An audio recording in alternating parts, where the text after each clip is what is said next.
Welcome to weekend with journalist Sai. Andhra Pradesh రాజకీయాలు అలాగే దేశవ్యాప్తంగా ఉన్న రాజకీయాలు కూడా ఈ వారం చాలా హాట్ గా ఉన్నాయి. ప్రధానంగా రాజధానికి సంబంధించి అమరావతిలో రాజధాని మీద చేస్తున్న విష ప్రచారాన్ని ఖండించే ప్రయత్నం అయితే మొదలుపెట్టారు. మంత్రి నారాయణ కొన్ని సవాళ్ళు అయితే విసిరారు. ఎవరైనా కావాలంటే వచ్చి చూసుకోవచ్చు అనేది. అక్కడ మొత్తం బిల్డింగ్లు దాదాపుగా పూర్తి కాకపోతున్నాయి. త్వరలోనే ఒక మొదటి బిల్డింగ్ కూడా ప్రారంభోత్సవానికి సిద్ధం కాబోతోంది. మార్చిలో ఒక బిల్డింగ్ ప్రారంభం కాబోతోంది అనేది. సిఆర్డీఏ భవనం కూడా దాదాపుగా పూర్తి అయిపోయింది. ఆ తర్వాత మిగిలిన మంత్రుల భవనాలు ఇవన్నీ కూడా వరుసగా పూర్తి కాబోతున్నాయి. అలాగే తాజాగా కేబినెట్ లో తీసుకున్న నిర్ణయాలు ఇక ఆరోగ్యశ్రీకి స్వస్తి పలికేసినట్టేనా, ఇక ఆరోగ్య బీమాతోనే పేదల ఆరోగ్యం నయం కాబోతుందా, ఇది అంటే ఎంతవరకు సక్సెస్ అవుద్ది అనేది ఒకటి, లేదంటే ఒక పథకాన్ని పూర్తిగా పక్కన పెట్టేసే ప్రయత్నంలో ఇది తీసుకొచ్చారా? అదే నేపథ్యంలో సోషల్ మీడియాని కంప్లీట్ గా కంట్రోల్ చేసే విధంగా ఒక కొత్త చట్టాన్ని కూడా తీసుకురాబోతున్నారు.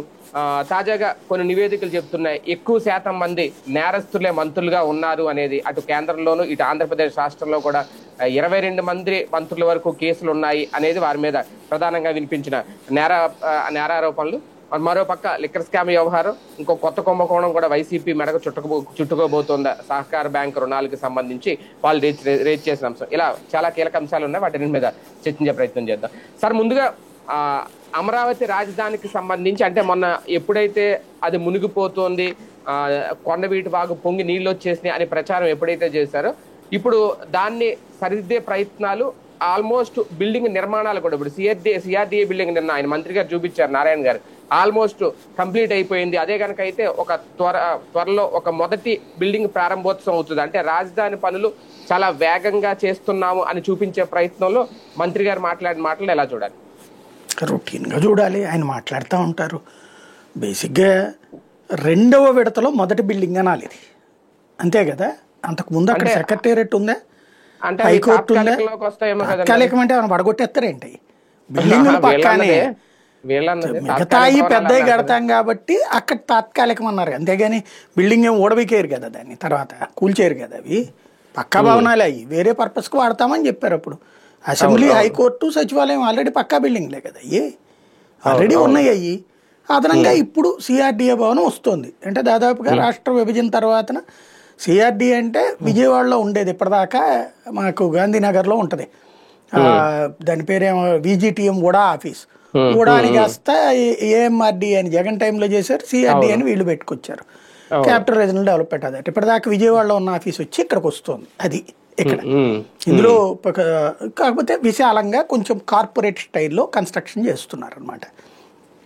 అది జరుగుతుంది. దాంతోపాటుగా ఎమ్మెల్యేల క్వార్టర్లు, మంత్రుల క్వార్టర్లు, జడ్జిల క్వార్టర్లు ఇట్లాంటివి అండర్ కన్స్ట్రక్షన్ ఉన్నాయి. అవి పూర్తి అవుతాయి. మేబీ నేను అనుకోవడం ఈ ఏడాది ఎండింగ్కి వచ్చే దసరాకు అనుకుంటా, రేపు సిఆర్డీఏది బిగిన్ చేయబోతున్నారు దసరాకు. దాని తర్వాత వచ్చేటప్పటికి ఈ ఏడాది ఎండింగ్కి అవి బిగిన్ చేద్దాం అనుకుంటున్నారు. ఇది మినిస్టర్స్ క్వార్టర్స్, ఎమ్మెల్యే క్వార్టర్స్ ఇట్లాంటివి. అవి పూర్తయిన తర్వాత నెక్స్ట్ వచ్చే ఏడాది అంటే వచ్చే 6-7 నెలల్లో కూడా ఆ ఒక్కొక్క భవనము ఇనాగ్రేషన్ జరుగుతాయి. 6-7 నెలల్లో కూడా ఇవన్నీ ఆటోమేటిక్గా జరుగుతాయి. దానికి ముంపుకి సంబంధం లేదు కదా. 3 ఏళ్లలో అమరావతి పూర్తి కావడం అంటే వీళ్ళు అనుకున్న భవనాలు పూర్తి చేద్దాం అనుకుంటున్నారు, అంతేగాని అమరావతి అనే ఒక నగరం పూర్తి అయిపోదు కదా. నగరం అనేటువంటి రెగ్యులర్ ప్రాసెస్. తొలి దశ నిర్మాణాలు పూర్తి అవుతాయి అన్నారు ఆయన. 3 ఏళ్లలో కంప్లీట్ గా అమరావతిలో తొలి దశ నిర్మాణాలు పూర్తి అయిపోతాయి. అదే నేను అనేది, ప్రభుత్వ భవనాలు పూర్తవుతాయి, ప్రైవేటు భవనాలు ఎవరికాడు కట్టుకోవాల్సిందే కదా. ఇప్పుడు ఈ లోపే ఆ క్వాంటమ్ వ్యాలీకి సంబంధించి ఐబీఎం వాళ్ళు కట్టబోతున్నారు, వచ్చే ఏడాది కల్లా బిగిన్ చేయబోతున్నారు దాన్ని, వాళ్ళు చెప్పారు కదా వాళ్ళు. కాబట్టి అవి కాకుండా ఈ విట్ వాళ్ళది, ఎస్ఆర్ఎం వాళ్ళకి వాళ్ళ అదృష్టం బాగుంది. ఆంధ్రప్రదేశ్లో విపరీతంగా భూములు ఇస్తున్నారు వాళ్ళకి, 25 లక్షలకి 30 లక్షలకి. అక్కడ మళ్ళీ ఇప్పుడు ఇంకో 100 ఎకరాలు దాంట్లో వాళ్ళు ఫార్మా కాలేజీ పెడతారట, దాంట్లో మెడికల్ కాలేజీ పెడతారట. ఉన్న గవర్నమెంట్ మెడికల్ కాలేజీలు తీసేశారు కానీ వాళ్ళు మెడికల్ కాలేజీలు పెడతారట, ఫార్మా కాలేజీ పెడతారట. ఏం పెట్టుకుంటానంటే అవి వాళ్ళకి ఇస్తున్నారు కాబట్టి వాళ్ళు అవి కూడా పూర్తి చేస్తారు, నో ప్రాబ్లం. అవి అట్లాంటివి నడుస్తుంటాయి. ఇకపోతే మెయిన్ కావాల్సింది అసలు అంశాన్ని దాచేస్తున్నటువంటిది ఏంటి అంటే, ఒకటి ఇంకా 1800 ఎకరాలు పబ్లిక్ ఇవ్వలేదు. ఎందుకు ఇవ్వలేదు? నెంబర్ 1, దాన్ని భూసేకరణ కింద తీసుకున్న అవసరం అయితే అన్నారట. భూసేకరణ కింద తీసుకుంటే ఎంత ఇస్తారు? ఇప్పుడు యాజ్ ఫర్ నామ్స్ 2013లో వచ్చినటువంటి చట్టం ప్రకారం భూమి విలువని ఎలా లెక్క కట్టాలి అంటే హైయెస్ట్ మార్కెట్ వాల్యూ అంటే అత్యధిక రిజిస్ట్రేషన్ ఎంత జరిగిందో దానికి 3 ఇంతలు ఇవ్వాలి. ఇప్పుడు ఆ లెక్కన అదేదో సంస్థకి 4 కోట్లకి ఇచ్చారు, ఒకళ్ళకి 25 లక్షలకే ఇచ్చారు, ఒకళ్ళకి 10 లక్షలకే ఇచ్చారు, ఇంకొకళ్ళకి 50 లక్షలకి ఇచ్చారు. అట్లాగా హైయెస్ట్ కాన్సెప్ట్ 4 కోట్ల రూపాయలు. 4 కోట్ల లెక్కన 3 టైమ్స్ అంటే 12 కోట్లు ఇవ్వాలి. లేదు అక్కడ 4 కోట్లకి కేటాయించిన దాని రిజిస్ట్రేషన్ జరగలేదు అనుకోండి, అంటే కేటాయింపు మాత్రమే జరిగింది, లీజు లాంటి కాన్సెప్ట్, లీజు కూడా కాదు కదా, 4 crores అంటే రిజిస్ట్రేషనే జరగాలి, దాని ప్రాతిపదికన వాళ్ళు అడుగుతారు అది ఇస్తారా. లేదంటే రిజిస్ట్రేషన్ వాల్యూ అన్నదాన్ని హైయెస్ట్గా పెట్టారనుకోండి, ఎంత ఉంది అక్కడ రిజిస్ట్రేషన్ వాల్యూ, అప్పుడు దాని మార్కెట్ డౌన్ అవుతుంది. అంటే నువ్వు 4 కోట్ల రూపాయల ఎకరం అక్కడ పలుకుతుందని చెప్పి ఇక్కడ వాళ్ళకి కాంపెన్సేషన్ కోసం అని చెప్పేసి 50 లక్షలు చూపించి 3 కోటిన్నర ఇచ్చారనుకోండి, ఇంతేనా అంటారు అప్పుడు. కాబట్టి వాళ్ళకి ఎక్కువ ఇవ్వాల్సి ఉంటుంది. అది జరగకుండా చూసే ప్రయత్నం చేస్తున్నారు. ఇదివరకైతే రెడ్లు ఆపారు, లేకపోతే జగనోళ్ళు ఆపారని చెప్పేవాళ్ళు. ఇప్పుడు అక్కడ ఆ ప్రాంతం అంతా తెలుగుదేశానికే కదా పట్టం కట్టింది, పార్టీలకు అతీతంగా. కాబట్టి ఇంకా దాంట్లో చెప్పడానికి వీలు లేకనే ఆ మాట అంటల్లా. ఇదివరకైతే కనుక ఇప్పుడు కాపులు ఆపారు, రెడ్లు ఆపారని చెప్పారు, పవన్ కళ్యాణ్ వెళ్ళటం మూలంగా ఆపారని. ఇప్పుడు ఆ ముక్క అంటానికి లేదు, అందరూ తెలుగుదేశం వాళ్ళే ఉంది కాబట్టి ఆ కాన్సెప్ట్ లేదు. ఇక అది పక్కన పెడితే అన్నిటికంటే ముఖ్యం ఇప్పటికీ కూడా డ్రాగ్ చేస్తున్నటువంటి అంశం ఏంటంటే రాజధానికి సంబంధించిన నోటిఫికేషన్. రాజధానికి నోటిఫై చేయకపోతే ఎట్లాగా? వాళ్ళు అడుగుతున్నది ఏంటి? రాజధానికి శాశ్వత చట్టబద్ధత. ఎలా అంటే ఈ 1800 ఎకరాలు అందుకు ఆగిందనే కూడా ఒకటి ఉంది సార్. అదే అనేది చట్టబద్ధత కల్పించకపోతే ఎలాగ నమ్మకం ఉంటుంది? చట్టబద్ధత అంటే ఏంటి? దానికి ఒక యాక్ట్ తీసుకొచ్చి దాని కింద అమలు చేయటం. కేంద్ర ప్రభుత్వం ఓకే చేయాలి, కేంద్ర హోంశాఖ ఓకే చేసి ఇదిగో జ్యూరిస్డిక్షన్ ఇక్కడి నుంచి ఇక్కడ దాకా అన్నటువంటి. ఇప్పటికీ వీళ్ళు అయోమయంలో ఉండి ప్రజలను అయోమయానికి గురి చేస్తున్న అంశం ఏంటంటే 29 గ్రామాలని రాజధాని, మిగతాదంతా సిఆర్డిఏ అంటే it is a very small capital అవుతుంది, చిన్న రాజధాని అవుతుంది. 55,000 ఎకరాల రాజధాని అంటే అతి చిన్న రాజధాని అవుతుంది. అలా కాకుండా విజయవాడ గుంటూరుని కలిపితే పెద్ద రాజధానుల్లో ఒకటి అయిపోతుంది ఏకంగా. టాప్ 5 స్టేట్స్లో ఒకటి అవుతుంది, టాప్ 5 క్యాపిటల్స్లో ఒకటి అవుతుంది. మరి అది చేస్తారా? అది చేద్దామంటే వీళ్ళ భయం అంతా వీళ్ళ వ్యాపారాలు, వీళ్ళు భూములు కొనుక్కున్నవన్నీ ఆ 29 గ్రామాల చుట్టూతానే ఉన్నాయి. అదే ఈ మొత్తాన్ని చెయ్యకపోతేనేమో రాజధాని ఇంపాక్ట్ రాదు, చేస్తేనేమో వాళ్ళ భూముల ధరలు అక్కడే ఉంటాయి, మిగతా విజయవాడ గుంటూరు తెనాలి మంగళగిరి ఈ రూట్లన్నీ పెరిగిపోతాయి భూముల ధరలు. ప్రస్తుతం స్టాగ్నేషన్ పీరియడ్ అదే నడుస్తుంది అక్కడ. తెలంగాణలోనూ అమ్మకాలు కొనుగోలు లేవు, మన దగ్గర అమ్మకాలు కొనుగోలు లేవు, చాలా లిమిటెడ్గా నడుస్తున్నాయి. రేట్లు అపరిమితంగా పెరిగినాయి, కొనుగోళ్లు అపరిమితంగా పడిపోయినాయి. ఈ నిర్మాణాలు పూర్తితో ఏమన్నా రియల్ ఎస్టేట్ భూములు ఏమన్నా మార్పు వస్తుందా సార్? అంటే నిర్మాణాల పూర్తితో ఏమీ కాదు, బేసిక్ గా ఇప్పుడు రేపు సిఆర్డీఏ భవనం ఓపెన్ అయినా, మంత్రులు మినిస్టర్ల భవనాలు ఓపెన్ అయినా ఏం మార్పు రాదా? ఒకసారిగా రియల్ ఎస్టేట్ చట్టబద్ధత కల్పిస్తేనే వస్తుంది. చట్టబద్ధత కల్పించకుండా అవి కట్టారు కదా అని చెప్పేసి ఎందుకు పరిగెత్తుకొస్తారు జనం? చట్టబద్ధత కల్పించినప్పుడు ఇక అది జగన్ వచ్చినా పవన్ వచ్చినా ఎవరు వచ్చినా ఇక అది కదపలేరు రాజధాని. ఆ చట్టబద్ధత కావాలని కోరుతున్నారు. దానికి ఏం కావాలి? విభజన చట్టం ప్రకారం ఒక అవకాశం ఉంది. యాజ్ ఫర్ నామ్స్ అయితే కనుక రాజధాని విషయంలో కేంద్రం జోక్యం లేదు, ఇంక్లూడింగ్ విభజన చట్టంలో కూడా. కానీ విభజన చట్టంలో హైదరాబాద్ని ఉమ్మడి రాజధానిగా 10 ఏళ్ళు, ఆ తర్వాత తెలంగాణ రాజధాని రాసి ఆంధ్ర రాజధాని వాళ్ళు డిసైడ్ చేసుకుంటారని రాశారు. ఆ ఒక పాయింట్ను అడ్డం పెట్టుకుని మనం ఇదిగో ఆ చట్ట ప్రకారం ఆంధ్రప్రదేశ్లో అమరావతిని రాజధానిగా మేము ఎంపిక చేసుకున్నాం అని చెప్పి రాష్ట్ర ప్రభుత్వం కేంద్ర హోంశాఖకి చెప్తే కేంద్ర హోంశాఖ ఒక చట్టం చేయాలి అందులో, అంటే చట్ట సవరణ చేయాలి. ఏది? విభజన చట్ట సవరణ. ఆ చట్ట సవరణ ప్రకారం అమరావతిని రాజధానిగా నిర్దేశించడం అయింది. దాంట్లో గుంటూరు దగ్గర ఉన్నటువంటి ఆ చిలకలూరుపేట యువతల దగ్గర నుంచి, చిలకలూరుపేట దగ్గర నుంచి బిగిన్ చేసి ఇటు పక్కన కృష్ణా జిల్లాలో ఆ హనుమాన్ జంక్షన్ దాకా, అట్లాగే తర్వాత అటు పక్కన గుడివాడ దగ్గర నుంచి ఇటు పక్కన దీని దాకా అన్నటువంటి తెనాల దాకా అన్నటువంటిది నోట్ చెయ్యాలి. అంటే జ్యూరిస్డిక్షన్ బౌండరీస్ ఫిక్స్ చేయాలి. చేసి అక్కడ దాకా ఇదంతా రాజధానే అని చెప్పి రాయాలి. అలా కాదు 29 గ్రామాల వీళ్ళు చెప్పే సీడ్ క్యాపిటలే రాజధాని అన్నారనుకోండి, ఆ 55,000 ఎకరాలు లేకపోతే 15-20 కిలోమీటర్లు లేకపోతే ఒక 30-40 కిలోమీటర్లు ఎంత ఉంటుంది అప్పుడు టోటల్ అప్పుడు అది పెద్ద రాజధాని అవ్వదు.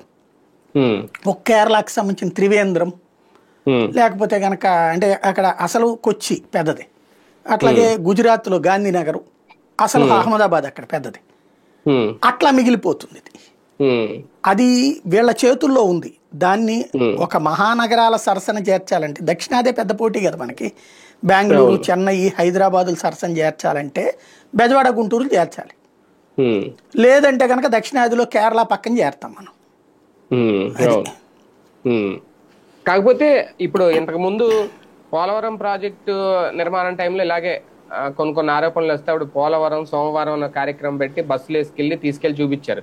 నేను నారాయణ గారి సవాలు విసిరిన తర్వాత కావాలంటే వచ్చి చూసుకోండి, ఈ రాజధాని నిర్మాణాలని ఇవన్నీ ప్రజలకు చూపించాల్సిన అవసరం ఏమన్నా ఉందా ఇప్పుడు? అలాగే ప్రజలు చూడాలా, వెళ్ళేవాళ్ళు చూడట్లేదు. ఇప్పుడు రోజు బెజవాడ, గుంటూరు వాళ్ళు చూస్తూనే ఉంటారు. ఆ లోపల దాకా వెరీ సింపుల్ లాజిక్ అండి. రాజధానిలో నాకేంటి పని, నా పరిపాలన ఎక్కడ ఉంటుంది? మీరు ఎన్నిసార్లు వెళ్ళి ఉంటారు ఉద్యోగానికి కాకుండా రాజధాని హైదరాబాద్? నేను ఎన్నిసార్లు వెళ్ళి ఉంటాను ఉద్యోగానికి కాకుండా? ఉద్యోగం కోసం తప్పించి హైదరాబాద్ లో సెక్రటేరియట్ లో నీకు నాకేం పని ఉంటది ప్రాక్టికల్ చెప్పాలంటే? ఎవరికైనా ఎంఆర్ఓ ఆఫీస్ ఎక్కువ, కలెక్టరేటే తక్కువ. మనకి మన పని ఏముంటది? మున్సిపాలిటీ ఆఫీసులో బర్త్ సర్టిఫికెట్, డెత్ సర్టిఫికెట్, ఇంక్లూడింగ్లు అవి జీవితంలో ఒకసారి నడుస్తాయి. ఆస్తి అయ్యన్న ఉంటే రిజిస్ట్రేషన్ డిపార్ట్మెంట్. ఇంతకు మించి మనకేం పని? మనం ఏమన్నా 1000 ఎకరాలు ఉంటే గనక దానికి ఏదో సెక్రటేరియట్కి వెళ్ళి అయ్యా బాబు అని చెప్పేసి అలా చుట్టూ ఫైళ్ళట్టుకు తిరగాల. మనకి అవన్నీ సంబంధం లేని వ్యవహారం కదా. కాబట్టి సచివాలయానికి వచ్చేయండి మీరు అందరూ రాజధాని చూసుకుంటే ఆయన సరదాగా మాట్లాడుతుంటారు. ఏంటంటే ఈ పేపర్లో వచ్చేస్తున్నాయి, దాని వల్ల మార్కెట్ డౌన్ అవుతుంది. కాదు, మీరు మాట్లాడడం వల్ల డౌన్ అవుతుంది, ఎక్కువ మాట్లాడడం వల్ల డౌన్ అవుతుంది. బేసిక్ సమస్య ఏంటంటే రాజధానికి చట్టబద్ధత కల్పించకుండా ఏంటి, ఇప్పుడు peak stage of hike already ఇచ్చేశారు మీరు. ఇప్పుడు రియల్ ఎస్టేట్లో ఎట్లుంటుందంటే ఒక లాస్ట్ స్టేజ్ దాకా రేట్ వెళ్ళిపోయారు మీరు, 4 కోట్ల దాకా. ఇంకా అంతకు మించి వెళ్ళాలంటే అంతకు మించిన డెవలప్మెంట్ చూపించాలి. ఇప్పుడు ఇక ఈ మైనస్లు అంటారా, వరద వచ్చినటువంటి అదే నీళ్ళు వచ్చినటువంటి సందర్భంలో వర్షం వచ్చినప్పుడు ఇప్పుడు నీళ్ళు అయిపోయాక వచ్చి చూడమంటున్నారు. ఆ రోజున ఎందుకు చూడలా? ఆ రోజున పిలవాల్సింది నువ్వు, అప్పుడు కదా పిలవాల్సింది. వెరీ సింపుల్, ఇంకెవ్వరు అక్కర్లేదు. వీళ్ళ మనిషే కదా ఆయన, మంతెన సత్యనారాయణ గారు, తెలుగుదేశం అభిమానే కదా ఆయన మంతెన సత్యనారాయణ గారు. మరి ఆయనే కదా చూపెట్టింది వాళ్ళ ఆఫీస్ మునిగిందప్పుడు వాళ్ళ ఇది. అప్పుడు అక్కడ వాళ్ళందరికీ కార్లు పెట్టి తీసుకుపోయారా లేదా, షిఫ్ట్ చేశారా లేదా, అదంతా విజువల్సే చూపించారు కదా. అప్పుడు లేదు అని అబద్ధం చెప్పారు కదా, మరి ప్రజలకి మోసం చేయడమే కదా. అప్పుడు లేదని చెప్పారా లేదా? అప్పుడు నీళ్ళు ఏడొచ్చినాయి చూపించండి, కళ్ళు పోయినాయా, అమరావతి మీద విష ప్రచారం అని అప్పుడు కూడా మాట్లాడారు కదా. మంత్రి సత్యనారాయణ వీడియో పెట్టాడు కదా. తర్వాత మిగతా లోపల ఏరియాలో కూడా నీళ్లు రాబట్టినే కదా అవన్నీ మళ్ళీ కంపలు అవన్నీ దుంచుకోవాల్సి వచ్చింది. నీళ్ళేమి రాలేదు, మరి ఎందుకు అక్కడికి నీళ్ళు వెళ్ళినాయి? జగన్ వచ్చి తీసుకొచ్చి పోసాడే ఏంది అక్కడ? వీళ్ళు చెప్పే బిల్డింగుల్లో నీళ్లు నిలబడ్డాయి అని చెప్పి ఐఐటి వాళ్ళందరినీ పిలిపించింది. వర్షపు నీళ్ళ అయ్యి లేకపోతే జగన్ ఏమన్నా పైపులు ఎట్టి పోసాడా అక్కడ నీళ్లు? వర్షం నీళ్ళకే నిండినాయనే కదా అక్కడ చెప్పింది మనం.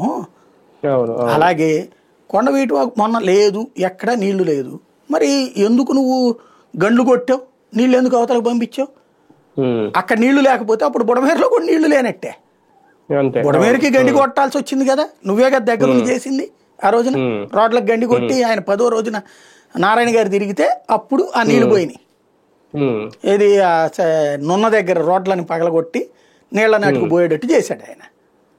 ఆయనకి తెలుసు కదా అది ఆ రోజున జరిగింది ఏందో. అంటే అప్పుడు వరదలు లేనట్ట బుడమేరుకి. ఇక్కడైనా అంతే. ఇంకోటి ఎక్కడో ఎందుకు జనాలు అందరూ హైవే మీద చూడలేదా? హైవే మీద నీళ్ళు ఎంత ముందు వచ్చాయా? గత 40 ఏళ్ల నుంచి ఉందిగా అక్కడ టోల్ గేట్. ఎప్పుడన్నా వచ్చాయి అట్లాగా? లాస్ట్ ఇయర్ వచ్చినాయి, ఈ ఇయర్ వచ్చినాయి. నువ్వే చెప్తావు కారణం, అక్కడ ఏదో మట్టి అంతా తీసుకొచ్చి కొండవీటి వాగు వాటర్ ఫ్లోకి అడ్డుపడింది అని చెప్పేసి. ఎట్ట ఏడిస్తే జనాలకి ఎందుకు? వాటర్ ఆగింది, ఆ ఏరియాలోకి వచ్చింది. దాంట్లో అబద్ధమని ఎందుకు మనం చెప్పడం? ఇదిగో ఈ కారణంగా వచ్చిందా, పోయింది, సింపుల్, అయిపోయా. ఉమ్. ఇక దాన్ని పదే పదే మీరు మాట్లాడడం ద్వారా దాని గురించి చర్చ తెస్తున్నారు తప్పించి ఏం లేదు అక్కడ. కానీ అమరావతి రాజధాని విషయంలో గతంతో పోలిస్తే వేగం పెరిగిందా? బుల్లెట్ రైల్ లాంటివి కూడా అమరావతికి రాబోతున్నాయి అనేది నిజంగా అంటే ఓకే, మళ్ళీ ప్రభుత్వం మారుతుందో ఇంకొకరు వస్తారు ఏంటి అనేది పక్కన పెడితే, బాబు గారు ఉంటేనే ఇవన్నీ సాధ్యం, మళ్ళీ బాబు గారు రావాలి అనే ఫీలింగ్ ఏమన్నా ఇవన్నీ తెచ్చి పెడతాను. నిజంగా బుల్లెట్ రైల్ లాంటి కాన్సెప్ట్ రావడం అంటే అది క్రెడిట్ కూడా అయింది అనుకోవాలి. బుల్లెట్ ట్రైన్లు ఇక్కడ నుంచి ఇచ్చింది కాదు కదా, అది కేంద్ర ప్రభుత్వానికి సంబంధించిన ప్రతిపాదనలో దారిలో ఇది వస్తుంది. ఆ గ్రీన్ ఫీల్డ్ హైవే దారిలో అది వస్తుంది. అందులో ప్రత్యేకించి బాబు గారు చెప్తే ఇచ్చేది ఏంది? అవన్నీ కేంద్రం ఈసారి ఆంధ్రాకి సంబంధించి క్రిందటిసారి జరిగిన విష ప్రచారాన్ని సరి చేసుకునే ప్రయత్నం చేస్తుంది. అందుకని ఆంధ్రాకి ఇబ్బడి ముబ్బడిగా నిధులు ఇస్తోంది, ఇబ్బడి ముబ్బడిగా అప్పులు ఇస్తోంది. లేకపోతే ఇంత దారుణమైన అప్పులు ఎప్పుడన్నా ఉన్నాయా ఆంధ్రప్రదేశ్ చరిత్రలో? 2 లక్షల కోట్ల రూపాయల దాకా అప్పులు చేయగలిగారంటే ఆడి నుంచి సాధ్యమైంది. సరే, అందులో ఇంకా దాన్ని కూడా రాసేసారు అనుకోండి, రాబోయే 5 ఏళ్లలో తీసుకునే 50,000 కోట్లు కూడా రాసి పడేసారు వీళ్ళు పేపర్, అది పక్కన పెడతాం.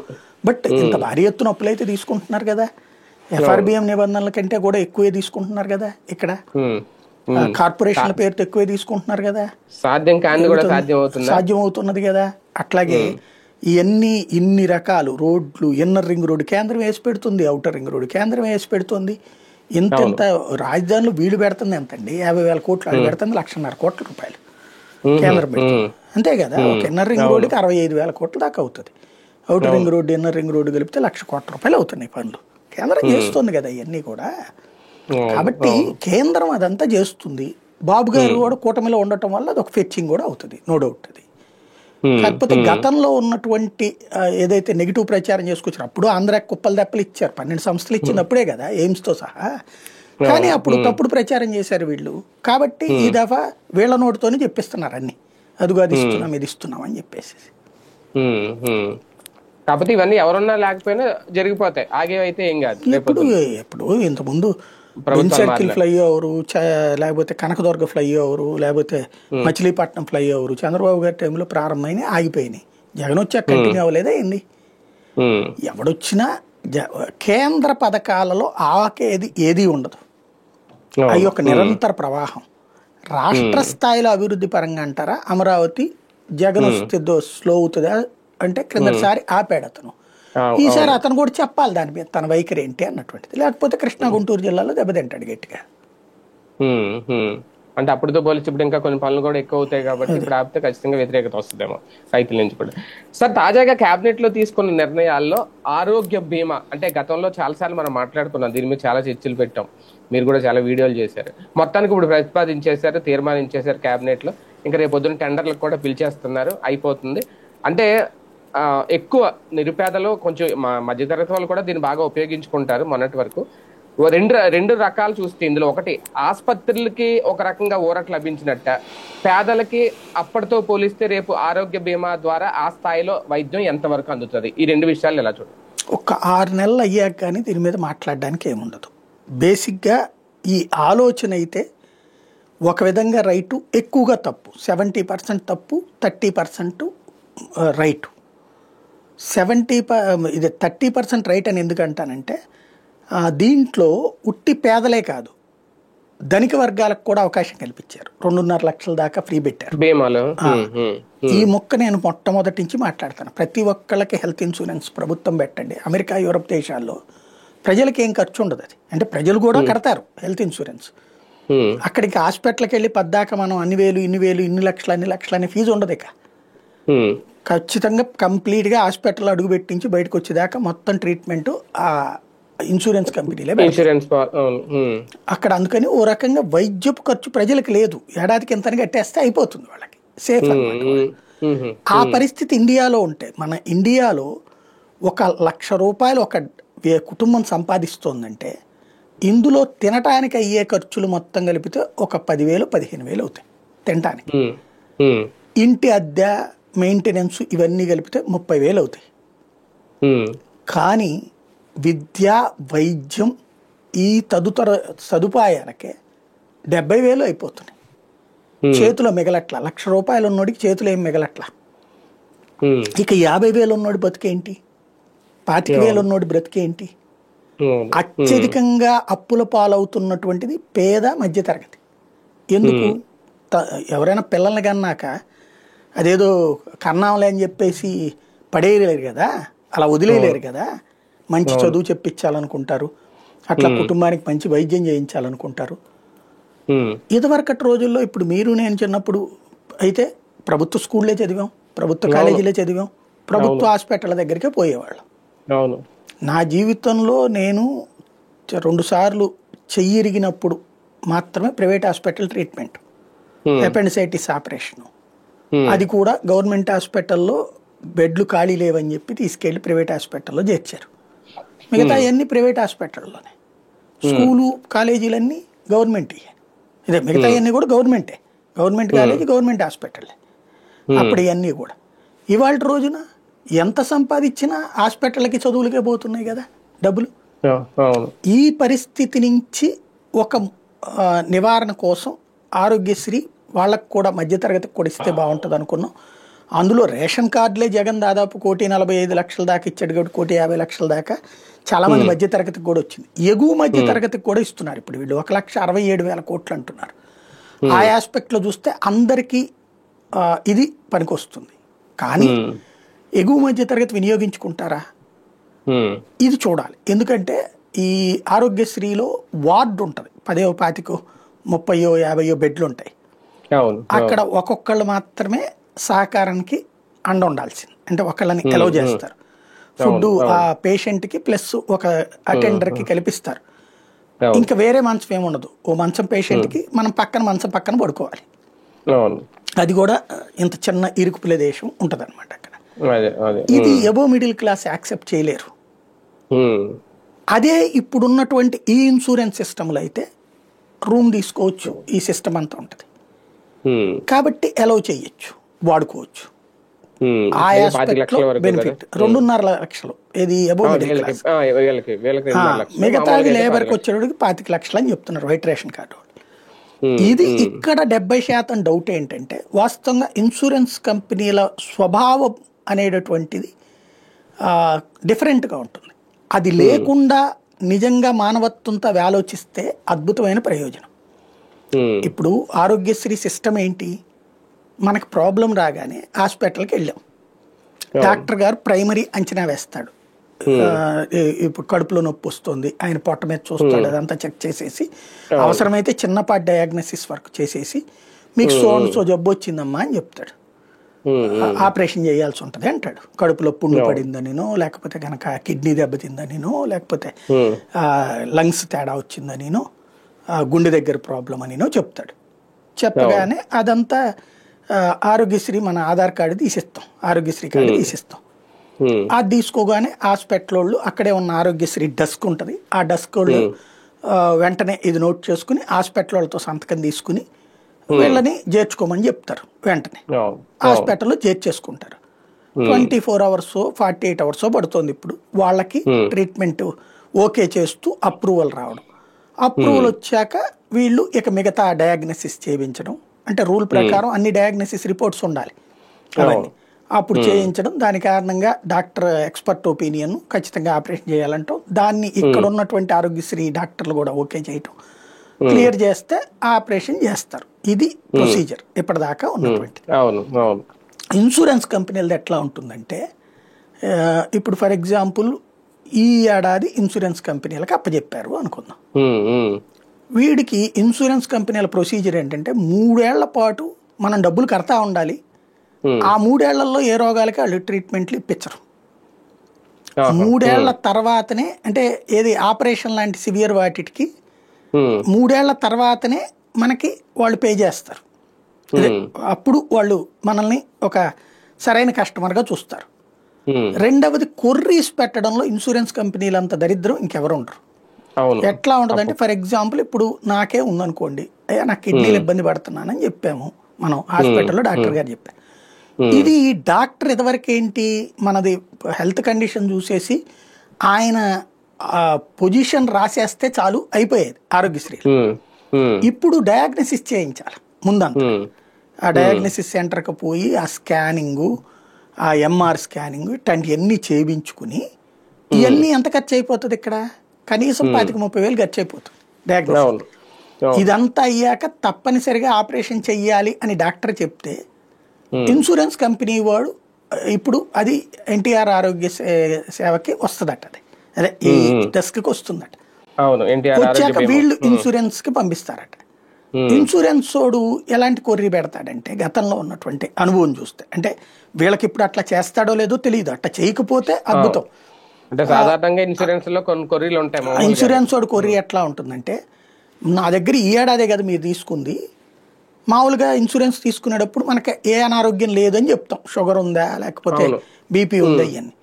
డాక్టర్ ఈ డయాగ్నోసిస్ చేసిన తర్వాతన ఈ కిడ్నీ ఎందుకు దెబ్బతిందంటే 3-4 ఏళ్ల నుంచి షుగర్ వచ్చింది లేకపోతే ఏదో లెక్క చెప్తాం, ఇదిగో నువ్వు ఇది దాచేసావని చెప్పాడు ఇవ్వడం. అట్లాగా ఎంతో మంది రిజెక్ట్ చేస్తుంటారు. హైలీ రికమెండేషన్ నుండి పైన కూడా దబాయించగలిగి మాట్లాడగలిగిన వాళ్ళకి తప్పించి, లేదా హాస్పిటల్కి ఇన్సూరెన్స్ కంపెనీలకి అనుబంధాలు ఉంటాయి కొన్ని చోట్ల, అలాంటి హాస్పిటల్ వాళ్ళకి మాత్రం ఏ ఇన్సూరెన్స్ పెట్టినా వచ్చేస్తాయి. అవి కొన్నే ఉంటాయి, అవి మిగతా హాస్పిటల్స్ వాళ్ళు ఈ తిప్పలన్నమాట. అలా లేకుండా వీళ్ళు 6 గంటల్లోనే ఓకే చేసేస్తామంటున్నారు. అది జరిగి ఈ కొర్రీస్ ఏమీ లేకుండా, ఈ డయాగ్నోసిస్ ఖర్చు ఏమీ లేకుండా పర్ఫెక్ట్ గా కనుక ఆపరేషన్స్ చేస్తే ఈ 25 లక్షలు అనే పాయింట్ దాకా తిరుగులేదు. ఇక ఇందులో వీళ్ళు లెక్క ఏంటంటే సగం ఖర్చుని రాష్ట్ర ప్రభుత్వం కేంద్రం మీదకి తోసేస్తుంది, సగం ఏంటి 3 వంతులు అనాలేమో. ఆయుష్మాన్ భారత్ తో లింకప్ చేస్తుంది ఇది, యూనివర్సల్ హెల్త్ స్కీమ్ ని ఆయుష్మాన్ భారత్ తో లింకప్ చేస్తుంది. అంటే 3 వంతుల బిల్లులు కేంద్రమే కట్టేస్తుంది, ఇక ఆ 1/4 వంతుదే వీళ్ళు కట్టేది. ఆ విధంగా వీళ్ళకి ఏడాదికి అయ్యే ఒక 500-600 కోట్లలోనో ఓ 300-400 కోట్లు మిగిలినట్టే. ఇది ఆ సదరు ఇన్సూరెన్స్ కంపెనీల వాళ్ళు లాభపడతారు దీంట్లో. అవును, ఖచ్చితంగా ఇన్సూరెన్స్ కంపెనీలకు డబ్బులు ఇస్తారు. ఇప్పుడు జగన్ ఇదివరకు అదేది రైతుల ఇన్సూరెన్స్ విషయంలో జగన్ తిడతారు, వీళ్ళు ఇన్సూరెన్స్ కట్టలేదు కేంద్రం కూడా చెప్పి. జగన్ ఏం చూశాడు, 600 కోట్లు 700 కోట్లు ఇన్సూరెన్స్ కంపెనీలకు కడితే వాడు పరిహారం ఇచ్చేది 150-200 కోట్లే. 100 కొర్రీలు పెట్టి ఇవ్వడు రైతులకి. 400 కోట్లు అటు ప్రతి ఏడాది లాభపడుతున్నాడు. ఎవడికి పెట్టేట్టు ఇది? కాబట్టి మేమే ఇన్సూరెన్స్ కంపెనీ పెట్టేసుకుంటామని కేంద్రాన్ని అడిగాడు. వాళ్ళు అట్ట రాష్ట్రాలు పెట్టుకోవడానికి లేదన్నారు. అప్పుడు ఏం చేశాడు, ఇక ఆ సెంట్రల్ ఇన్సూరెన్స్తో లింక్ లేకుండా అందరిది రిజిస్టర్ చేసుకోండి అని చెప్పాడు.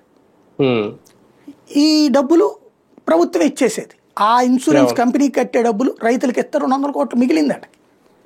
అంటే 600-700 కోట్లు అయ్యే ఖర్చు 400 కోట్లు వీళ్ళకి ఇచ్చారు రైతులకి, తద్వారా ఫుల్ ప్లెడ్జ్డ్ పరిహారం ఇచ్చినట్టయింది.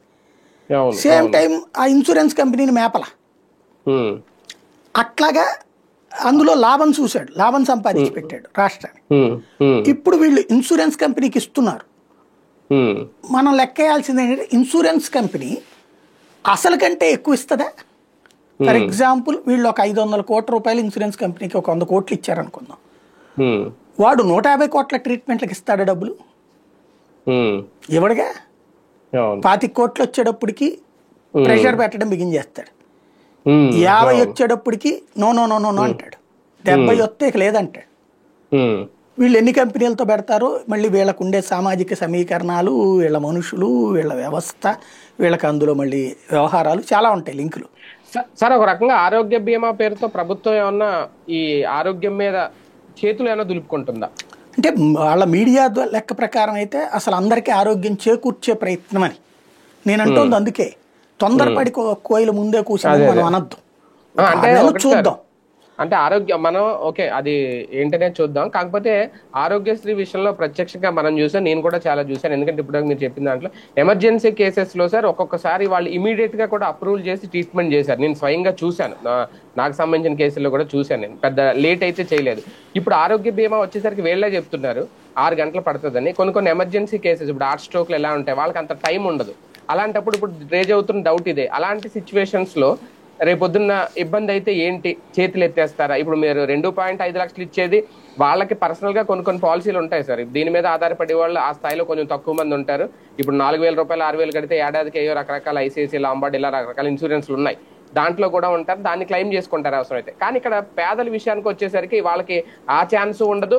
ఈ ఆరోగ్యశ్రీ అనేది పోయింది అంటే ఇంక ఏంటి పరిస్థితి అనేది ఆ భయం, దాన్ని ఎలా సార్ట్ అవుట్ చేస్తుంది ప్రభుత్వం? అదే నేను అంటుంది, అది రేపు పొద్దున ఆచరణలో చూస్తే తప్పించి తెలియదు అంటున్నా. వాళ్ళ ఉద్దేశం అయితే చాలా గొప్ప ఉద్దేశం అని చెప్తున్నారు. అవును, ఆచరణలో చూడాలి మనం. ఒక 6 నెలలు చూస్తే మీరు అన్నట్టు యాక్సిడెంట్ అయింది, వీళ్ళ అప్రూవల్ కోసం ఆగాల, ఇమీడియట్ ట్రీట్మెంట్ ఇవ్వాలా, యాజ్ పర్ నామ్స్ ఇమీడియట్ గా ట్రీట్మెంట్ ఇచ్చి క్లెయిమ్ చేయాలి. అంటే ఆరోగ్యశ్రీలు అలా ఇచ్చేయాలి తర్వాత. ఇప్పుడు ఈ బీమా పాలసీ వద్దుడికి అలా కుదరదు కదా. అదే అనేదా లేదు, యాజ్ పర్ నామ్స్ అయితే దాంట్లోనైనా చేసేయచ్చు. అది ప్రభుత్వం ఇనిషియేటివ్ మీద డిపెండ్ అయి ఉంటుంది. నేను అంటున్నది అదే, అక్కడ కంపెనీల యొక్క తెలివితేటలు ఉంటాయి. కంపెనీలు లాభం సంపాదించాలనుకుంటాయి కానీ ఇన్సూరెన్స్ లో నష్టపోవాలనుకో కదా, అప్పుడు తేడా వస్తుంది అంటున్నా. అది ఒక ఏడాది చూస్తే ఇప్పుడు ఒకటే, ఇది ఒక రకంగా చెప్పాలంటే ప్రభుత్వం తనని తాను పరీక్షకు పెట్టుకుంది. రాజశేఖర రెడ్డి దేవుడు ఎందుకు అయ్యాడు? వైద్యం అనేటటువంటిది కార్పొరేట్ వైద్యం అంటే పేదవాడికి అందని పరిస్థితుల్లో చావులు తప్ప గతిలేని బ్రతుకులైనటువంటి దశలో ప్రైవేటు వైద్యం ప్రైవేటు విద్య, కార్పొరేట్ వైద్యం కార్పొరేట్ విద్య పేదవాడు నేరుగా అందుకునే అవకాశం కల్పించాడు. అందుకే దేవుడు అయ్యాడు. ఎంతమంది ఎన్ని బూతులు తిట్టినా ఆ కాన్సెప్ట్ అట్లాగే నడిచిన రీజన్ అదే. ఇప్పుడు అది కనుక సక్రమంగా వినియోగమై ఇంకా మరింత మెరుగైన సేవలు అందించారనుకోండి, రాజశేఖర రెడ్డి పేరు మర్చిపోయి చంద్రబాబు నాయుడిని దేవుడు అనుకుంటారు. అదే ఆసుపత్రిలో ఇబ్బంది పెట్టి, ఆసుపత్రిలో వాళ్ళ జేబులో డబ్బులు ఏమి వేడిగా ఏం లేదా, వాళ్ళు ఇన్సూరెన్స్ కుదరదు అంటున్నారు, ఏం చేయమంటావు? ప్రభుత్వం కుదరదు అంటుంది, ఏం చేయమంటావు అంటాడు. ఇప్పుడు క్రిందటిసారి ఏం చేశారు, ఆరోగ్యశ్రీ బిల్లులు మొదట్లో అంతకుముందు చంద్రబాబు టైంలో ఉన్నటువంటి పెండింగ్ ఇవన్నీ కూడా జగన్ మొదటి ఏడాదిలో తీర్చేశాడు. బిల్లు తీర్చేసి ఆ తర్వాత 3 నెలలకు ఒకసారి డబ్బులు ఇచ్చేసేవాడు. అది 2 ఏళ్ళు నడిచింది. ఆ తర్వాత నుంచి నిర్లక్ష్యం బిగినైంది. ఆ నిర్లక్ష్యం నెలల కొద్దీ బకాయిలు పడిపోయినాయి. వాళ్ళు ధర్నా, ఇదే దాన్ని ఏమంటారు, సమ్మంటం, వీళ్ళు కొంచెం డబ్బులు రిలీజ్ చేయడం. ఈ స్టేజీల్లో వైద్యులందరూ కూడా ఎక్కువగా హాస్పిటల్స్ ఆంధ్రప్రదేశ్లో ఉన్న వాటిట్లలో అప్పట్లో వీళ్ళకి కోపం వచ్చింది ఏంటంటే, అంతకుముందు చంద్రబాబు నాయుడు గారు రాష్ట్రంలోని ఆసుపత్రులు మాత్రమే అని మార్చేశారు ఎన్టీఆర్ వైద్య సేవ. జగన్ వచ్చాక పక్క రాష్ట్రాల్లో ఉన్నటువంటి ఆసుపత్రులు కూడా ఓకే చేశాడు. కర్ణాటక, బెంగళూరులో, హైదరాబాద్లో ఇట్లాగా.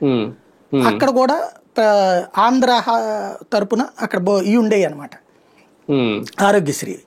తద్వారా అక్కడ అంటే అక్కడ సెటిల్ అయిన ఆంధ్రులు కూడా అందుకున్నారు ఆ ఫెసిలిటీ. ఇప్పుడు అట్లా చేస్తారా లేదా వీళ్ళు? నెంబర్ 1. రెండవది వచ్చేటప్పటికి ఇప్పుడు అందరికి జగన్ టైంలో జరిగింది ఏంటంటే, మీరు చెప్పినట్టే మొదట్లో సక్రమంగా జరిగి చివరిలో జరిగింది ఏంటంటే, ఈ ఆసుపత్రిలో బిల్లులు రాకపోవడం, రెండవది ఈ వేరే రాష్ట్రాలకి ఇవన్నిటిని పెట్టడంతో వాళ్ళ కోపం వచ్చి వచ్చిన ప్రతి పేషెంట్కి ట్రీట్మెంట్ చేస్తూ కూడా ప్రభుత్వం ఇబ్బంది పెడుతుంది, వాళ్ళని అడుక్కొని పోండి మీరు అంటూ ఈసడించుకున్నారు. ఈ ఈసడించుకున్నది వాళ్ళకి ట్రీట్మెంట్ జరిగింది, కానీ ఈసడింపులు వాళ్ళ మెదళ్లలో వాళ్ళ మనసుల్లో ప్రభుత్వం పట్ల నెగిటివ్ క్రియేట్ అయింది. ప్రభుత్వ ఉద్యోగులు, విద్యుత్ ఉద్యోగులు, ఆసుపత్రుల వాళ్ళు జగన్ ప్రభుత్వ పతనంలో కీలకమైన కారకులు. వీళ్ళందరూ ఏంటంటే, ఒకటి సామాజిక సమీకరణాల కారణంగా తెలుగుదేశం పట్ల మొగ్గు చూపడం, రెండవది ఈ దాన్ని ఏమంటారు సెకండ్ యాక్సెస్ లేకపోవడం వల్ల ప్రభుత్వంలో కోపం వచ్చింది వీళ్ళకి. వాళ్ళ కోపాన్ని తీర్చేసుకున్నారు. జగన్ దిగేదాకా నాశనంలో వీళ్ళందరూ one of the part. Aarogyasri విషయంలో చాలా రెక్లెస్ గా వాళ్ళు బిహేవ్ చేసి జగన్ దెబ్బకొట్టారు. ఇప్పుడు చంద్రబాబు మీద ప్రేమ ఉంటుంది వాళ్ళందరికీ. 100కి 90 ఆసుపత్రులు వాళ్ళయ్యాయి. ఈ ప్రేమతో సక్రమంగా చేసి పెడితే నో ప్రాబ్లం. వీళ్ళు సక్రమంగా బిల్లులు ఇవ్వగలిగితే, వీళ్ళు బిల్లులు ఇవ్వకపోతే 1 నెల 2 నెలలు 3 నెలలు 4 నెలలు 5 నెలలు 6 నెలల వరకు తట్టుకుంటారు. ఆ తర్వాత నెగిటివ్ వస్తుంది కదా. అట్లాగే నేను చెప్పినట్టు ఇప్పటిదాకా 5 పైసలు ఖర్చు లేదు ఆసుపత్రిలో ట్రీట్మెంట్ తీసుకునేవాళ్ళు. పైగా జగన్ ఆరోగ్య ఆసరాన్ని ఇంకో స్కీమ్ పెట్టి డిశ్చార్జ్ అయ్యాక డాక్టర్ గారు ఎన్ని రోజులు రెస్ట్ అని చెప్పి చెప్తాడో అన్ని రోజులకి ఎంత డబ్బులు ఇచ్చేవాడు. ఆసరా అని చెప్పి వాలంటీర్ ఇంటికి వెళ్ళి డబ్బులు ఇచ్చేవాడు. అది మందులు ఫాలో అప్ కూడా చూసేవాడు. ఇప్పుడు ఆ సిస్టమ్ ఇవన్నీ ఉంటాయా లేవా, దాని మీద భవిష్యత్తు ఆధారపడి ఉంటుంది.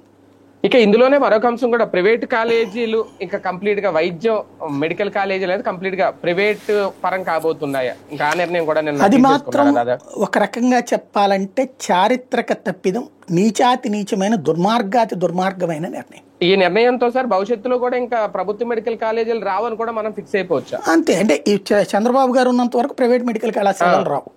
అది పవన్ కళ్యాణ్ ఉన్నంత వరకు ప్రైవేట్ మెడికల్ కళాశాలలు రావు. ఎందుకంటే కూటమి కదా వాళ్ళది, అది క్లియర్ గా ఒప్పుకోవాలి మనం. బేసిక్ గా మెడికల్ కళాశాలల్ని అసలు ప్రభుత్వంలోకి పెట్టాలని ఎందుకు అనుకున్నారు నరేంద్ర మోడీ?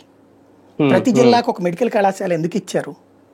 నాలాంటి వాళ్ళం ఒక 5-10 ఏళ్ల నుంచి గొంతు చించుకుంటా ఉన్నాం. మెడికల్ ఎందుకు కాస్ట్ అయిందండి మనకి? ఇదివరకు నాకు చెయ్యిరిగినప్పుడు మొత్తం కలిపితే 800 రూపాయలు, 1000 రూపాయలు. నాకు అపెండిసైటిస్ కి 2000-2500 రూపాయలు అయ్యింది ఫీజు. ఇది హాస్పిటల్ రూమ్ రెంట్లు అన్ని కలిపి. ఇవాళ అపెండిసైటిస్ కి 1,00,000 రూపాయలు, చెయ్యిరిగితే 1,00,000-1,50,000 రూపాయలు తక్కువ అవ్వట్లేదు. అప్పటితో పోల్చుకుంటే ఇప్పుడు 5 రెట్లు ఎక్కువ వేసుకుందాం. ఎందుకంటే అప్పుడు బియ్యం 40 రూపాయలు ఉంది, ఇప్పుడు బియ్యం 65 రూపాయలు ఉంది. అంతే తప్పించి అప్పుడు 40 ఉంటే ఇప్పుడు 400 అవ్వలేదు కదా. మన నిత్యావసర వస్తువులతోనే కదా కంపేర్ చేయాల్సింది ఖర్చుల పరంగా. ఎందుకు ఈ రేంజ్ లో పెరిగిపోయినాయి అంటే, ఒక అప్పట్లో ఎంబీబీఎస్ అంటే గుంటూరు మెడికల్ కాలేజీనా, విజయవాడ సిద్ధార్థ మెడికల్ కాలేజీనా, ఇట్లా చదివినటువంటి వాళ్ళందరూ, సిద్ధార్థ అంటే మళ్ళీ ప్రైవేటు, నేను అనేది గవర్నమెంట్ మెడికల్ కళాశాలలో చదివినటువంటి వాళ్ళు మనకి ఆ రోజున డాక్టర్లు, మన ఏరియాలో ఉన్నటువంటి ఎంబీబీఎస్ డాక్టర్లు, వాళ్ళందరూ కూడా మ్యాక్సిమం జ్వరం వచ్చిందంటే మన ఆర్థిక పరిస్థితిని బట్టి బిల్లులు పెట్టేవాళ్ళు. అంటే ఒక మానవత్వంతో చూసేవాళ్ళు. కడుపు నొప్పి వచ్చిందంటే చేయబొట్టుకుని చూసేవాళ్ళు తప్పించి, నువ్వు ముందు వెళ్ళిపో ఆ స్కాన్ చేయించుకురా, అక్కడికి వెళ్ళి అది చేయించుకురా, ఇక్కడికి వెళ్ళి ఇది చేయించుకురా అని చెప్పి 100 టెస్టులు పెట్టేవాళ్ళు కాదు. లేదు, అప్పుడు లేదు. మ్యాక్సిమం నాకు చెయ్యిరిగినప్పుడు ఒకే ఒక ఎక్స్రే చేసింది. ఫస్ట్ ఎక్స్రే, మళ్ళీ డిశ్చార్జ్ అయ్యేటప్పుడు ఎక్స్రే. ఇప్పుడు అసలు ఎక్స్రేలు ఎన్ని తీస్తున్నారు, సిటీ స్కాన్లు ఎన్ని తీస్తున్నారు, ఎంఆర్ స్కాన్ అంటే చాలా కీలకం అంటారు, ఎప్పుడో రేరుగా తీయాలంటారు. అట్లాంటిది ఎంఆర్ స్కాన్ ఈ హాస్పిటల్ డాక్టర్ గారు ఇదొకటి రాస్తాడు, హాస్పిటల్ డాక్టర్ గారు అదొకటి రాస్తాడు, అది ఏందో తెలియదు. ముందు ఖాళీ ఉండట్లేదు, క్యూ లైన్ లో నిలబడాల్సి, డయాగ్నోసిస్ సెంటర్ పెట్టుకున్నాడు దేవుడు అయిపోతున్నాడు అక్కడ. బేసిక్ గా ఆ స్టేజ్కి ఎందుకు వెళ్ళిపోయినాయి అంటే, వీళ్ళకి ఇదివరకటి రోజుల్లో ఫీజులు చాలా తక్కువ ఉండేది, డొనేషన్స్ ఉండేవి కాదు అప్పట్లో. అయితే గీతే ఆ పుస్తకాలకు అయ్యే ఖర్చు అదే భారం ఉండేది కొంత. అలాంటిది ఈ ప్రైవేట్ వైద్య విధానం వచ్చాక ఎంబీబీఎస్ అంటే మినిమం 1 కోటి రూపాయలు పడుతుంది. 5 సంవత్సరాలు 1 కోటి రూపాయలు, 50 లక్షలు. గవర్నమెంట్ మెడికల్ కళాశాలలో చదివితే కూడా 50 లక్షలు పడుతుంది ఇవాళ 5 ఏళ్ళ పుస్తకాలు అన్ని కలిపి లెక్కేస్తే. ఇంత డబ్బులు పెట్టి చదివిన తర్వాత ఎంబీబీఎస్ చదివిన వాళ్ళ ఉద్యోగం ఏంటండి? ఇప్పుడు ఇదివరకంటే హాస్పిటల్ పెట్టుకునేవాళ్ళు, ఇప్పుడు ఏంటి ఉద్యోగం? వీళ్ళు ప్రైవేట్ హాస్పిటల్కి వెళ్తే వాళ్ళు 25,000 జీతం ఇస్తున్నారు, నర్సుకి 40,000 ఇస్తున్నారు, వీళ్ళకి 25,000 ఇస్తున్నారు షిఫ్ట్ అని. వీళ్ళు 2 షిఫ్టులు పనిచేస్తే పాపం 50,000 ఇస్తారు. వీళ్ళకి ఒక ఎక్కువ ఎక్స్పీరియన్స్ పెరిగినా కూడా అయితే గీతే ఒక 5,000 10,000 పెంచుతున్నారు. దాంతో వీళ్ళు ఏం చేసేస్తున్నారు, ఈ విదేశాలకు సంబంధించినటువంటి కోర్సులు చదివేసేసి అక్కడికి వెళ్ళి ప్రాక్టీసులు చేస్తున్నారు. ఇక్కడతో పోల్చుకుంటే ఇక్కడ 25,000 వస్తే అక్కడ కనీసం 2.5 లక్షలు వస్తుంది జీతం. అట్లాగా విదేశాలకు వెళ్ళిపోతున్నారు. మన దగ్గర వైద్యుల కొరత పెరిగిపోతుంది. దాంతోపాటు ఈ మిగిలి ఇక్కడ ఉన్నటువంటి వాళ్ళు మళ్ళీ పీజీలకు పోవాలా. ఆ పీజీల రేట్లు అయితే నాకు తెలిసిన ఒకళ్ళు ప్రైవేట్ మెడికల్ కాలేజీలో పనిచేశారు. అదేంటో రేడియాలజీ అట 6 కోట్లట. బస్తాల్లో డబ్బులు తెచ్చి లెక్కలేసుకోవాల్సి వచ్చింది వీళ్ళకి. 6 కోట్లట రేడియాలజీ. గైనకాలజీ 4 కోట్లట. ఇది ఒక 5 ఏళ్ల క్రితం. ఇప్పుడు ఎట్లా ఉందో నాకు తెలియదు. అనస్థీషియా దానికి కూడా 3 కోట్ల రూపాయల రేంజ్ లో ఉంటుందట. ఇలాంటిది అంతంత ₹1,00,00,000 ఇది పీజీకి అంతంత డబ్బులు పెడితే వీళ్ళు ఎక్కడి నుంచి పట్టుకురావాలి? తెగబలిసినోడు తప్పించి మామూలు ఎవడు చదవలేడు. ఇప్పుడు ఇంకా చదవలేరు. ఇప్పుడు అంత డబ్బులు పెట్టి చేశాక వాళ్ళు మరి సంపాదించుకోవాలి కదా, జీవితకాలం సంపాదిద్దామని ఎవడన్నా అనుకుంటాడా? వాళ్ళు ఈ హాస్పిటల్ పెట్టడం కానీ, లేదా హాస్పిటళ్లలో పార్ట్నర్షిప్లు అవ్వడం కానీ, గవర్నమెంట్లతో లింకులు కానీ ఇవన్నీ చేసుకుని అవసరం ఉన్నా లేకపోయినా ₹1,000 వైద్యంతో అయిపోయేదాన్ని ఇవాళ అరే ఏందండి, ఒక హోటల్లో 5 స్టార్ హోటల్లో, విజయవాడలో 5 స్టార్ హోటల్లో రూము ₹7,000 7,500 ఉంటుంది. 3 స్టార్ హోటల్ ఐదాపురం హోటల్, నోవాటెల్ లాంటి దాంట్లో 15,000 ఉంటుంది. హాస్పిటల్లో ₹4,500 ఏమో నాన్ ఏసీ అంట, ఏసీనేమో ₹6,000 అంట. కొన్ని హాస్పిటల్లో అయితే 8,500 అట. ఏంది అసలు? ఏమన్నా అర్థం ఉందా? అది స్టార్ హోటల్ రూమ్స్ రేట్లు ప్లస్ డయాగ్నోసిస్, అవసరం ఉన్నా లేకపోయినా సరే మీకు 100 రకాల ట్రీట్మెంట్లు చేస్తున్నారు. టెస్టులు, మందులు, అసలు ఏం లేదు. మీ దగ్గర మీ ఆర్థిక స్తోమత, మీ వ్యవహార శైలిని బట్టి వాళ్ళు మిమ్మల్ని పిండేసి పంపిస్తున్నారు. దానికి కారణం ఏంటంటే వాళ్ళు ఇంత చదువులకి తగలేయడం వల్ల. అందుకని మోడీ సర్కారు అరే నాయన గవర్నమెంట్ సీట్లు పెడితే ఇందులో 1/4 డబ్బులతో వాళ్ళు చదువుకుంటారు, తద్వారా విదేశాలకు వెళ్ళడం తగ్గుతుంది, ప్లస్ మన దగ్గరనే చేయడం ద్వారా వైద్యులు అందుబాటులో ఉంటారన్న ఉద్దేశంతో పెట్టింది. కరోనా టైంలో వచ్చిన సంఖ్య తక్కువ ఉన్నారు డాక్టర్లు అని చూసుకున్నాక తెచ్చిన సిస్టమ్. దాని కింద కేంద్ర ప్రభుత్వమే డబ్బులు ఇచ్చింది కదా మీకు. కన్స్ట్రక్షన్ కాస్ట్ కేంద్ర ప్రభుత్వం ఇచ్చింది కదా, భూమి కాస్టే రాష్ట్ర ప్రభుత్వం పెట్టుకునేది. ఈడ్చి పెడితే 900 కోట్లు డబ్బులు పెట్టలేక 7 మెడికల్ కాలేజీలు ఇచ్చేస్తారా? అదే కదా. రాబోయేటటువంటి దాన్ని బేస్ చేసుకుని ఇంకొక 3 ప్రైవేట్ మెడికల్ కాలేజీలు, 10 మెడికల్ కాలేజీలు, అదే అనేది టోటల్ గా 10 మెడికల్ కాలేజీల్లో 3 వాటికి భవనాలతో సహా కట్టిని ఇచ్చేస్తున్నారు ఇప్పుడు. అదే కదా. అంటే తీసుకున్నోడు అదృష్టవంతుడాడు. అంతే నిజంగా. పీపీపీ అంట, పబ్లిక్ ప్రైవేట్ పార్టిసిపేషన్ అంటారు. దాంట్లో ఏది పబ్లిక్ ప్రైవేట్ పార్టిసిపేషన్? పబ్లిక్ సొమ్ము ప్రైవేట్ వాడికి దోచిపెట్టడం. అంతే. పబ్లిక్ సొమ్ముని ప్రైవేట్ వాడికి అప్పనంగా పంచి పెట్టడాన్ని పీపీపీ అని పెడుతున్నాం మనం. అది పీపీపీ విధానం ద్వారా మీరు వసూలు చేసుకోండి రేపు పొద్దున్న జనాల నుంచి. అంతే. ఇక హాస్పిటల్ ఇప్పుడు ఏంటి, గవర్నమెంట్ పెట్టినప్పుడు గవర్నమెంట్ ఫ్రీ కదా. ఇప్పుడు గవర్నమెంట్ హాస్పిటల్లో ఎక్స్రే ₹30 ఎంత ఉంటది అంతే. అవును. పేదోడైతే ఫ్రీగా కూడా ఇస్తారు అక్కడ. ఈ ప్రైవేట్ కాలేజీలో ఎందుకు ఇస్తారు? ఎవరు? ఆ దోపిడీకి ప్రభుత్వం బార్లా తెరిచి దోచి పెట్టడం 10 మందికి, 10 మందికి దోచి పెట్టేస్తున్నారు అంతే నిర్మోహమాటంగా. ఇప్పుడు ఇదివరకటి రోజుల్లో ఇది ఎంత సింపుల్ లాజిక్ అంటే, కేసీఆర్ వీళ్ళందరూ తెలంగాణ ఉద్యమం ఇప్పుడు ఏం గొడవ చేశారు? నిజాం షుగర్స్ ఇచ్చేశారు అని ల్యాండ్తో సహా ఇచ్చి పడేశారు. ఇచ్చి పడేసి అదేంటంటే వాళ్ళు బాకీలు తీర్చలేకపోతున్నారు. మరి ప్రైవేట్ వాడు ఎట్లా సంపాదించుకోగలిగాడు దాని మీదన? ఈ ల్యాండ్ నమ్మితే వచ్చిందే డబ్బులు అడిగి. ఎక్కడెందుకు హనుమాన్ షుగర్స్ ఉండేది కోఆపరేటివ్ సెక్టర్, రైతులందరూ కలిసి పెట్టుకున్న డబ్బులతో పెట్టుకునేటటువంటి పరిశ్రమలు. దాన్ని తీసుకెళ్లి ప్రైవేట్ వాళ్ళు ఏం చేశారు? దాని పేరుతో భూమిని అమ్మేసుకున్నాడు, వాళ్ళ బకాయి తీర్చాడు, మిగతాది అది ప్రైవేట్ పరం అయిపోయింది. మీ కోఆపరేటివ్ సెక్టార్లో ఉన్నటువంటి మిల్క్ ప్రాజెక్టులు ఏంటండి? అప్పనంగా రాసి ఇచ్చేశారు కదా పార్టీ నాయకులకి. అదే ఉంటే నష్టాలు. మరి ఇప్పుడు లాభాలు ఎట్టొచ్చినాయి అంటే ఆస్తి ఎవరిది?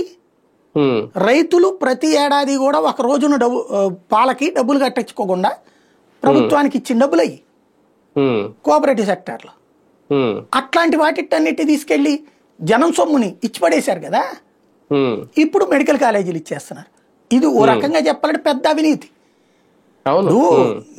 మెడికల్ కాలేజీలు పెట్టుకోవడానికి కేంద్ర ప్రభుత్వం అనుమతిస్తోంది కాబట్టి మన రాష్ట్రంలో ప్రైవేట్ వాళ్ళు పెట్టుకున్నాయి అంటే వేరు. ప్రభుత్వం మెడికల్ కాలేజీలు పెట్టండి నాయన అని చెప్పి కేంద్ర ప్రభుత్వం చెప్తుండే ఇప్పుడు ఏజెన్సీ ఏరియాలో పెడతాడంటాడు. ఎందుకు జగన్ ప్రత్యేకించి 13 జిల్లాలను 26 జిల్లాలు చేసింది? మెడికల్ కాలేజీల కోసమేగా అర్జెంట్గా చేసింది. అతను మంచి ఉద్దేశంతో చేశాడు. నీకు ఆ మంచి ఉద్దేశం ఉంటే ఇంకో 4 చేయి, ఇంకొక 60 జిల్లాలు పెట్టు. నువ్వు పెట్టి ఇప్పుడు తెలంగాణకు ఉన్నట్టు 40 జిల్లాలు 50 జిల్లాలు ఉన్నట్టు ఇక్కడ కూడా పెట్టుకో. వాళ్ళు 10 జిల్లాలనే అన్ని చేసినప్పుడు మనం ఇక్కడ చేసుకోవచ్చు కదా అని చెప్పు. పెట్టు నువ్వు. ప్రతి 3 అసెంబ్లీ నియోజకవర్గాలు ఒక జిల్లా చేయి. చేసి తద్వారా నువ్వు 4 కాలేజీలు పెంచాలి కానీ, ఎందుకంటే నువ్వు కూటమిలో ఉన్నావు, ఇస్తారు. అనేక మంది డాక్టర్లు తయారవుతారు కదా, మనకి చక్కటి అవకాశం కదా. ఇప్పుడు ఇంకా అది లేదు, ఆ హోప్స్ లేవు, ఇంకా అయిపోయింది. ఇప్పుడు నువ్వే అంటున్నావు దాని పేరేంటది, అమరావతిలో మెడికల్ కాలేజీలకు పర్మిషన్, దాని పేరు పెద్ద పెద్ద 1000 పడకల ఆసుపత్రులు, 500 పడకల ఆసుపత్రులు, డాక్టర్లు ఎక్కడి నుంచి వస్తారు? ఇప్పుడు ఇది ఇవ్వడం వెనకాల ఉద్దేశం అదే. జిల్లాకు మల్టీ స్పెషాలిటీ హాస్పిటల్ అన్నారు కదా, మరి దాంట్లో డాక్టర్లు ఎక్కడి నుంచి వస్తారు? ఇప్పుడు ఇట్లా పెడితే ఇలాంటి వాళ్ళు ఏం చేస్తారంటే, ఇంత డబ్బులు పెట్టి చదివిన వాళ్ళు ఇక్కడ ఉండరు, వాళ్ళు ప్రధాన నగరాలకు వెళ్ళిపోతారు, హైదరాబాద్కి, బెంగళూరులకి, చెన్నై. అక్కడ ఏంటంటే ఇప్పుడు ఈ అపోలోలు వీళ్ళందరూ కొత్త కాన్సెప్ట్ నేర్చారు.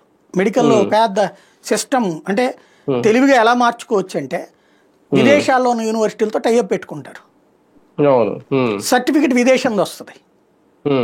ఎక్కడ ఆ చదువుతున్నంటే వీళ్ళు డిప్లొమా కోర్సులు, పీజీ డిప్లొమా అని చెప్పి ఈ కోర్సుల్లో చదివిన తర్వాత వీళ్ళకి ఆ చదివినంత కాలం హాస్పిటల్ వాళ్ళకి ఉచిత సేవ, అంటే డబ్బులు ఇచ్చి ఎదురిచ్చి, ప్లస్ అంత అని చెప్పి అదేదో డబ్బులు ఇస్తారు వీళ్ళకి, అంటే మామూలు డాక్టర్లకు ఇచ్చే డబ్బుల కంటే తక్కువ డబ్బులు ఇస్తారు వీళ్ళకి, ప్లస్ వీళ్ళ దగ్గర నుంచి ఎదురు ఫీజు తీసుకుంటారు.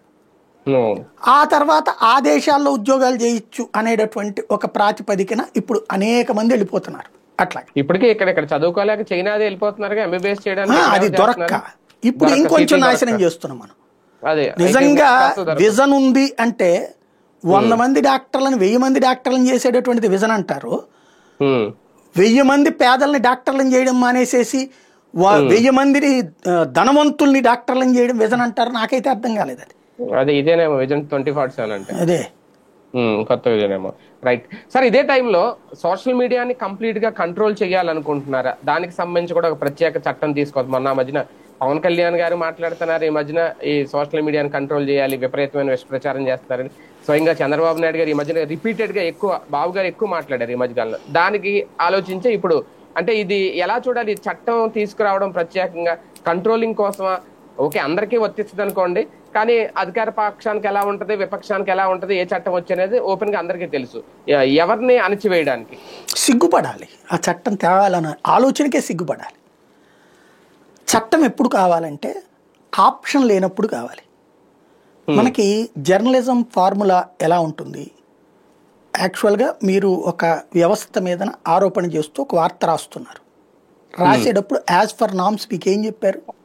నేను చదువుకున్నదైతే, నా పుస్తకాల్లో చదువుకున్నదైతే, లేదా నా బాసులు చెప్పింది అయితే, you must take their explanation. మీ సంస్థ మీద ఈ ఆరోపణ వచ్చింది, లేదా మీ శాఖ మీద ఈ ఆరోపణ వచ్చింది, లేదా వ్యక్తిగా నీ మీద ఈ ఆరోపణ వచ్చింది, నీ వివరణ ఏంటి అని అడగాలి. వివరణ తీసుకుని వార్త వేసేవాళ్ళం ఇదివరకు. మేమైతే ఖచ్చితంగా, నేను పత్రికల్లో పనిచేసినప్పుడు, ఈనాడు పనిచేసినప్పుడు, సిటీ కేబుల్లో పనిచేసినప్పుడు, ఖచ్చితంగా తేజాలో పనిచేసినప్పుడుతో సహా ఎప్పుడైనా సరే, తర్వాత TV9 వచ్చినప్పటి నుంచి మొదట్లో అట్లాగే వివరణ తీసుకునేవాళ్ళం కంపల్సరీ. తర్వాత కొంతమంది మేము వివరణ ఇవ్వము అన్నప్పుడు వాళ్ళ ఫోన్ వాయిస్ రికార్డ్ చేసినో, వాళ్ళ మొహాన మైకు పెట్టినో, ఇలాగ చెయ్యము అనే విజువల్ అయినా రికార్డ్ చేసేసేవాళ్ళు. అంటే మన బాధ్యతగా మస్ట్గా అవతల వాళ్ళ వివరణ తీసుకోవాలి. లేదు వాళ్ళు చెప్పారు వివరణ, అది కూడా ఖచ్చితంగా వేసేవాళ్ళు. మన ఆరోపణ అంతా చేస్తూ ఆ అది వేసేవాళ్ళు. ఇప్పుడు అది ఉందే? ఇవాళ నీచ జర్నలిజం రాజ్యం వెళ్తుంది. నోటికొచ్చిన బూతులు, అడ్డదిడ్డమైన కథనాలు, అబద్ధాలతో అల్లేటటువంటిది. నేను అనేది పత్రికల దిగజారుడు అంటున్నా. పత్రికలు దిగజారిపోయినాయి, పత్రికలలో నిజాయితీ చచ్చిపోయింది, పత్రికలు అమ్ముడుపోయినాయి, లేదా వ్యభిచరిస్తున్నాయి పత్రికలు, టీవీ ఛానళ్ళు. ఇలాంటి దశలో ఏకైక ఆప్షన్ ఉంది సోషల్ మీడియా. ఎలాగా? ఆల్టర్నేటివ్. అంటే అక్కడ కూడా వీళ్ళు ఇన్ఫ్లుయెన్స్ చేస్తారు, కానీ దేర్ ఈజ్ ఎ చాయిస్. ఎట్లాగా? ఇప్పుడు మనం ఒక పోస్ట్ పెట్టేశాం ఒకళ్ళ మీద ఆరోపణ చేస్తూ, అవతల వాడు దాని మీద ఆన్సర్ చేసే అవకాశం ఉందిగా, లేదా ప్రతి పబ్లిక్ దాని మీద స్పందించే అవకాశం ఉందిగా, ఖచ్చితంగా కామెంట్ చేసే అవకాశం ఉందిగా. అంటే సెకండ్ వెర్షన్ యాక్సెప్టబుల్ సోషల్ మీడియాలో. ఒకవేళ నువ్వు కామెంట్ సెక్షన్ తీసేసినా ఖచ్చితంగా వాడు నీ తీసుకుని పోస్ట్ చేస్తాడు. You have the right. నేను నా దాంట్లో పెట్టాను కాబట్టి నా దాంట్లో నువ్వు పెడతావు నా మీద అంటానికి లేదు అక్కడ కదా. సోషల్ మీడియాలో ఇవాళ కాస్తో కూస్తో మిగిలిన 1% ధర్మం అంటే ప్రస్తుతం అధర్మం రాజ్యం ఏలత, ధర్మం దేకుతోంది, నడవట్లా పరిగెత్తట్లా, ధర్మం దేకుతోంది. కాళ్ళు ఇరిచేశారు, చేతులు ఇరిచేశారు, దేకుతోంది ప్రస్తుతం. ఆ దేకుతున్న ధర్మానికి అంత ఓ పిసరంత ఉండేదన్నా ఉందంటే సోషల్ మీడియాలో ఛాన్స్. దాన్ని బెదిరిస్తున్నారు, దాన్ని తట్టుకోలేకపోతున్నారంటే నువ్వు నిజాన్ని అంగీకరించలేకపోతున్నావు, అబద్ధాన్ని జనంలోకి తీసుకెళ్లాలనుకుంటున్నావు. నువ్వు ఎప్పుడైతే సోషల్ మీడియాని కట్టడి చెయ్యాలనుకుంటున్నావో నువ్వు నియంతగా తయారవుతున్నావు. ఇది గుర్తుపెట్టుకోవాలి. It is a dictatorship. ఎందుకు అంటే గత 5 ఏళ్ళు ఎవడు చేయలేదే అట్లా చట్టం. అప్పుడు చేస్తే ఊరుకునే వాళ్ళ, ప్రజాస్వామ్యాన్ని చంపేస్తున్నాడు, కాలు రాసేస్తున్నాడు, అణచేస్తున్నాడు అనేవాళ్ళుగా. ఆ లెక్కనైతే నరేంద్ర మోడీ 11 ఏళ్ల నుంచి అతని మీద ఎంత విషప్రచారం చేసి ఉంటారు. బీజేపీ కేంద్రంలో ఉందే, చట్టం చేసి పడేయిచ్చే, తీసేయలేదే. మీరు చూడండి, నరేంద్ర మోడీ స్పీచ్ అయింది అనుకోండి, నేను అబ్జర్వ్ చేస్తుంటా చంద్రబాబు స్పీచెస్ కానీ ఈ వీటెట్లలో, ఫేస్బుక్లో వీటెట్లో, దాంట్లో అనేక మంది నెగిటివ్ కామెంట్స్ పెడతారు, కనీసం డిలీట్ కూడా చేయరు. అంటే సెకండ్ వెర్షన్ అలౌడ్ అక్కడ. ఇప్పుడు దుష్ప్రచారం అనే పదం వాడారు, వెరీ గుడ్. ఒక బ్యారేజీని, ప్రకాశం బ్యారేజీని పడవలతో కూల్చేయబోయారు అనే దుష్ప్రచారం కంటే ఒక ప్రభుత్వాధినేత, ఒక ప్రభుత్వమే చెప్పే అట్లాంటి దుష్ప్రచారం కంటే సోషల్ మీడియాలో ఎవరైనా చేస్తున్నారా? లేదు. దాని పేరేంటది, రీసెంట్ గా చెప్పుకొచ్చినటువంటి ఇంకొక దుష్ప్రచారం, ఎరువులు. రైతులు ఎవరూ లేరు, రైతులకు అసలు ఏ కష్టం లేదు, ఇది చెప్తే దుష్ప్రచారం చేస్తున్నారు, వాళ్ళ సంగతి ఏందో తేలుస్తా. క్యూ లైన్ లో నుంచి ఉన్న వాళ్ళందరూ ఎవరు? వైఎస్ఆర్ కాంగ్రెస్ పార్టీ పెడుతోందా? ఏం మాట్లాడదలుచుకున్నారు? నిన్న మహిళల ఆ యూరియా షాపులు పగలగొట్టారు కదా సార్, అది తెలంగాణలో. తెలంగాణలో ఇక్కడ క్యూ లైన్ లో ఉన్నారు. ఇవాళ ఈనాడే రాసింది ఏమని, 40% 45% మొదటి 2 నెలల్లో అసలు పంటలేక ముందే వెళ్ళిపోయినాయి. ఇప్పుడు రైతులు రోడ్డు మీదకి వచ్చి అడిగేటప్పటికి ఎరువులు లేవు, ఎవరో ఎత్తుకుపోయారు అనేసి. మరి ఎవరిదైతే దుష్ప్రచారం? ముఖ్యమంత్రి గారు చెప్పిన దాని మీద ఈనాడు రాసింది ఇవాళ కౌంటర్. మరి దుష్ప్రచారం ఎవరిది? ఇక్కడ ప్రజలకు సంబంధించిన సమస్యల్ని ప్రస్తావించాలంటే భయపడాలన్న పరిస్థితిలో చూస్తున్నారు. లైక్ ఇప్పుడు మొన్న అదే అమరావతి ప్రాంతానికి సంబంధించి నీళ్ల విషయమే వచ్చింది. నువ్వు వరద రాకుండానే ఎత్తిపోతలు పోసావా కృష్ణలోకి? వరద వస్తేనే కదా. ఇప్పుడు ఆ వరదలకి ఏమైనా కాలం ఉందా? అమరావతిలోంచి నీళ్లు వెళ్ళడానికి కాలువలు ఇప్పుడు ఏమైనా కట్టి ఉన్నామా? లేదుగా. నీళ్లు ఫ్లో అవ్వాల్సిందేగా ఊళ్ళలో నుంచి. ఆ ఫ్లో అయ్యాకే కదా ఉండవల్లి దగ్గర నుంచి లిఫ్ట్ చేసి కృష్ణలో పోసేది. అంటే నీళ్ళు వచ్చినట్టే కదా, పొలాల మీద నుంచి వెళ్ళినట్టే కదా. అదేమంటే రోడ్డు మీద లేదు, రోడ్డు మీద లేదని చెప్పు నువ్వు. పొలాల్లో ఉందని ఆడు చెప్తున్నాడు, రోడ్డు మీద కూడా ఉందని ఇంకోటి చూపెడుతున్నాడు. వాడు చెప్పినప్పుడు ఇది తప్పని చెప్పు నువ్వు. వీళ్ళు కూడా పెట్టారు కదా హైకోర్టు దగ్గర రోడ్డు మీద నుంచి, ఇదిగో ఇక్కడేం లేదు, ఇక్కడేం లేదు, ఇక్కడేం లేదని చెప్పి. ఎందుకు ఈయన శైలజనాథ్ అక్కడికి వెళ్ళి లైవ్ ఇచ్చాడు కదా, వీడియో పెట్టాడు కదా. అదేనేది. ఇటు వీళ్ళేమో నీళ్లు ఉన్న చోట లైవ్లు ఇచ్చారు, వాళ్ళేమో నీళ్లు లేని చోట లైవ్లు ఇచ్చారు. అదే అంటున్నాను. ఎవరు లెక్క అది ఉందిగా, పబ్లిక్ డిసైడ్ చేసుకుంటారు. బట్ నువ్వు 2వ వెర్షన్ రానివ్వను అంటున్నావంటే నియంతృత్వం వైపుకి వెళ్ళిపోతున్నావు. ఇదివరకు అతన్ని నియంత్రణం, అతను ఇట్లాగేం చేయలేదే. అతని 100 అదేది గుండు కొట్టారు, పర్యావరణ అనుమతులు లేవు, లేకపోతే ఏ అనుమతులు లేవు అన్నారు. అసెంబ్లీలో అన్ని అనుమతులతోనే కట్టామని మీరే కదా చెప్పింది. మరి అనుమతులు లేకపోతే రుషికొండ ఎందుకు కోల్చలా? అప్పుడు ఏం చెప్పారు? రోజు రేపు తీసేసుకెళ్ళిపోతుంది కేంద్రం, ఎల్లుండి వచ్చి పర్యావరణ శాఖ లాక్కోబోతుందని చెప్పలేదా? ఎక్కడో ఎందుకు అప్పుడు రాసింది ఆంధ్రజ్యోతే కదా రాసింది, ఫైనాన్షియల్ ఎమర్జెన్సీ వచ్చేసింది, రాష్ట్రంలో దొంగతనంగా బోల్డ్ అంత డబ్బులు తీసేసుకున్నారు అప్పులు, అందుకని చెప్పేసి కేంద్ర ఆర్థిక శాఖ వచ్చేసారు అధికారులు, హైదరాబాద్లో ఇదే అమరావతిలో దిగేశారు, ఎల్లుండి వచ్చేసేసి తీసుకోబోతున్నారు. భారతదేశ చరిత్రలో ఒక కేంద్ర ప్రభుత్వం జోక్యం చేసుకుని ఒక రాష్ట్ర ప్రభుత్వపు ఆర్థిక అధికారాలు తీసుకోబోతున్న మొట్టమొదటి కేసు అని చెప్పి రాయలేదా జ్యోతి? అంతకంటే నీచమైన జర్నలిజం ఎవడన్నా చేశాడా? అట్లాంటి దిక్కుమాలిన ఇవి సోషల్ మీడియాలో వీళ్ళు పోస్టులు చేయలేదా? 14.5 లక్షల కోట్ల అప్పులు ఎవడు చెప్పింది? మరి వాళ్ళ రోజున కేంద్ర ప్రభుత్వం 6 లక్షలు 7 లక్షలకు మించి లేదని ఎందుకు చెప్తోంది? ఆర్బీఐ ఎందుకు చెప్తోంది? వీళ్ళే 10 లక్షలను ఎందుకు తగ్గిచ్చేశారు, అర్జెంటుగా 4.5 లక్షల డిస్కౌంట్ ఎందుకు ఇచ్చేశారు? మరి ఇవన్నీ దుష్ప్రచారాలు ఎవరు చేసినట్టు? ఇక్కడ దొంగ దొంగ దొంగ అంటున్నట్టుంది ఎవరు, అంత మించి. అప్పుడు జగన్ చేస్తే తుగ్లక్ పాలన పెద్ద పెద్ద హెడ్డింగ్లు పెట్టి వార్తలు రాశారు. ఇప్పుడు ఇన్ని నిర్ణయాలు తీసుకుంటున్నా చట్టబద్ధంగా దానికి మళ్ళీ చట్టాలు కూడా చేస్తున్నారు. మరి దీన్ని ఇంకా ఎవరు ప్రశ్నించాలి, ఎవరిని ప్రశ్నిస్తారు? సరే, ఇదే టైంలో ఫైనల్ గా ఒకసారి అంటే జిఎస్టికి సంబంధించి ఇప్పుడు మోడీ తీసుకున్న ఒక రకంగా అందరికీ ఆమోదయోగ్యమే, చాలా మంచిదే ఇది. కాకపోతే ప్రతిపక్షాలకు సైతం ఒక ఛాన్స్ ఇవ్వకుండా, ఎందుకంటే మామూలుగా ఏ నిర్ణయం తీసుకున్నా ప్రతిపక్షాలు విమర్శించడానికి ఒక అవకాశం ఉంటుంది. ఇప్పుడు దీని మీద విమర్శిస్తే సామాన్య నుంచి వ్యతిరేకత వస్తుంది. ఓకే, బీహార్ ఎన్నికలు జరుగుతున్న నేపథ్యంలోనూ ఎన్నికలకు ముందు తీసుకున్న నిర్ణయం ఇంకోటో ఈ తరహా ప్రచారం చేసుకోవచ్చు. కానీ ఎంతవరకు ఒక బ్రహ్మాస్త్రం అవుతుంది ఇది మోడీకి రేపొద్దున్న జిఎస్టీ విషయంలో? బేసిక్గా ఒకటి, మోడీకి కాంగ్రెస్కున్న ఒక పెద్ద తేడా ఏంటంటే, వాళ్ళు ఆర్థికవేత్తలు అనే విదేశీ తొత్తులు చెప్పే మాటలు విని చేసుకొచ్చేవాళ్ళు. వీళ్ళు స్వదేశీ ఆలోచనలో నుంచి పుట్టినోళ్ళు. భారతదేశంలో స్వతంత్రం వచ్చాక 97% ఇన్కమ్ ట్యాక్స్ ఎవరి హయాంలో ఉందండి? కాంగ్రెస్ టైంలో ఉంది 97%. అంటే 100 రూపాయలు సంపాదిస్తే 97 రూపాయలు ట్యాక్స్ అంట ఇన్కమ్ ట్యాక్స్. అది ప్రభుత్వం అంటారు అసలు? మనం కష్టపడి సంపాదిస్తే ఆడు దోచుకు తింటాడా? అదే కదా, అది నడిపారు. అది 97, 50 దగ్గరికి రావడానికి నానా తిప్పలైంది. దాన్ని 30 తెచ్చినోడు వాజ్పేయి. అదే సందర్భంలో ఈ ట్యాక్సెస్ సిస్టంలో వెయ్యడం తప్ప తగ్గించడం అలవాట్లేంది కాంగ్రెస్కి. అవును, వాళ్ళది ప్రతిసారి బడ్జెట్ ఎట్లా ఉండేది? ప్రతి బడ్జెట్ నాకు బాగా గుర్తు. మా మాది ఫ్యాన్సీ షాప్ ఉంటుంది. ఆ ఫ్యాన్సీ షాపు తర్వాత కొంతమంది బాబాయిలు వాళ్ళ వ్యాపారాలు ఉండే. వాళ్ళ వ్యాపారాల బడ్జెట్ టైంలో అప్పటికి మనకి బడ్జెట్లు ఈ లెక్కలేంటి తెలిసేది కాదు. కానీ ఆ టైంలో సిగరెట్లు విపరీతంగా కొనేసేవాళ్ళు, అప్పు తీసుకుని మరి కొని పక్కన పెట్టేవాళ్ళు. సిగరెట్లది అంటే వీళ్ళ సిగరెట్లు అయితే ఎక్కువ ఖచ్చితంగా రేట్లు పెరుగుతాయి ప్రతిసారి. దాంతో పాటు 5 ఇట్లలో ధర తగ్గిస్తారు, 5 ఇట్లలో పెంచుతారు.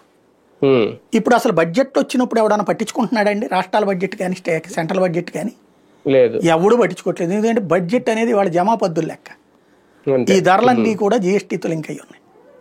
నెంబర్ 1. రెండవది ఏంటంటే, రూపాయి ప్రభుత్వానికి ఆదాయం పెరిగాక వెసులుబాటు ప్రజలకు కల్పించాలన్న కనీస బాధ్యత ప్రభుత్వానికి ఉండాలి. అది మోడీ చేస్తుంది. ఇన్కమ్ ట్యాక్స్ ఇవాళంతా 15 లక్షల దాకా మనం కట్టక్కర్ల పన్ను. దాదాపు 12.5 లక్షల దాకా 10 పైసలు కట్టక్కర్ల. రిటర్న్ పెడితే చాలు. 15 లక్షల దాకా కూడా ఎగ్జామ్షన్స్ చూపెట్టేసుకుంటే క్లోజ్. కొట్టుకు సచ్చేవాడినండి నేను. ఎందుకంటే నాకు బాగా గుర్తు, TV9లో 60,000 జీతం అప్పుడు, ప్రిన్సిపల్ సీనియర్ ప్రిన్సిపల్ కరెస్పాండెంట్. దాని నుంచి జెమినీకి ₹1,00,000 శాలరీకి వెళ్ళా. 1,01 రూపాయి పెట్టారు వాళ్ళు, మళ్ళీ 0 ఉండకూడదు అనేసి. బాగుంది. ఫస్ట్ నెల జీతం తీసుకుంటే 68,000 వచ్చింది. 68,000 69,000 ఏంది? అక్కడ 60,000లో వాళ్ళు పిఎఫ్ఐ అన్ని పోను 52,000 అంత ఇచ్చేవాళ్ళు. అదేదో కూపన్స్ అయ్యి ఇచ్చేవాళ్ళు. ఇది షాప్కి వెళ్ళి తీసుకుంటే ఫుడ్ వెరైటీస్ కొనుక్కునే కూపన్స్ ఉండే వాళ్ళు. అయ్యో 2,000 అయ్యని, ఎల్టీ అని అట్లాంటివన్నీ ఇచ్చేది ఇది TV9లో. ఇక్కడ వచ్చేవాడికి 68,000 69,000. అంటే అంతకుముందు దాని మీద 10,000. ఇదేంటంటే పిఎఫ్ ఒకటి ఓకే, దాంట్లో తప్పు లేదు. అంటే వాళ్ళు అక్కడ పిఎఫ్ బేసిక్ మీద ఇస్తే వీళ్ళు టోటల్ మీద ఇచ్చేవాళ్ళు.